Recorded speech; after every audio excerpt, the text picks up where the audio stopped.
Hi friends, അസ്സലാമു അലൈക്കും. പിന്നെ ഞാൻ വന്നിട്ടുള്ളത് മുട്ടസുർക്കയുടെ റെസിപ്പിയുമായിട്ടാണ്. അതിനായി ഞാനിവിടെ എടുത്തിട്ടുള്ളത് 10 കോഴിമുട്ടയാണ്. ആദ്യം നമുക്കതെല്ലാം ഒരു പാത്രത്തിലേക്ക് ഇതുപോലെ പൊട്ടിച്ചൊഴിക്കാം. കോഴിമുട്ട എല്ലാം പൊട്ടിച്ചൊഴിച്ചതിന് ശേഷം ഇനി ഇതിലേക്ക് ആവശ്യമായ പഞ്ചസാര നമുക്ക് ചേർത്ത് കൊടുക്കാം. വേണ്ടവർക്ക് ഏലക്കായും ചേർത്ത് കൊടുക്കാം. ഇവിടെ ആർക്കും അതിൻ്റെ ഫ്ലേവർ ഇഷ്ടമില്ലാത്തതുകൊണ്ട് ഞാൻ ചേർക്കുന്നില്ല. ഇനി ഒരു നുള്ളു ഉപ്പും ചേർത്ത് കൊടുക്കാം.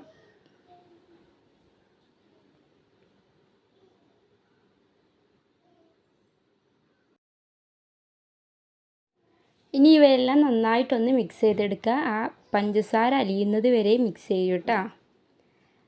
ഇതുപോലെ ചെയ്താൽ മതി, വല്ലാണ്ടൊന്നും മിക്സ് ചെയ്യണമെന്നില്ല, പഞ്ചസാര ഒന്ന് അലിഞ്ഞാൽ മതി.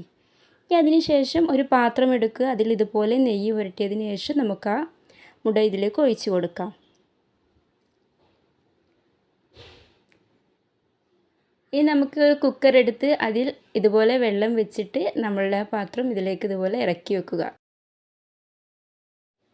അതിനുശേഷം കുക്കറിൻ്റെ വിസിൽ അഴിച്ച് കളഞ്ഞൊരു 30 മിനിറ്റ് നമുക്കിത് വേവാൻ വേണ്ടി വെയിറ്റ് ചെയ്യാം. അപ്പോൾ നമ്മളുടെ മുട്ടസുർക്ക റെഡി ആയിട്ടുണ്ട്. എല്ലാവരും ഒന്ന് ട്രൈ ചെയ്ത് നോക്കുക. എത്ര എളുപ്പം നമുക്ക് തയ്യാറാക്കാൻ പറ്റുന്ന നല്ലൊരു അടിപൊളി പലഹാരമാണ്. കുട്ടികൾക്കും എല്ലാവരും കഴിക്കാൻ പറ്റുന്ന റെസിപ്പിയാണ്. അപ്പോൾ എല്ലാവരും ഒന്ന് ട്രൈ ചെയ്ത് അഭിപ്രായം അറിയിക്കുക. അപ്പോൾ ശരി, ടാറ്റാ, ബൈ.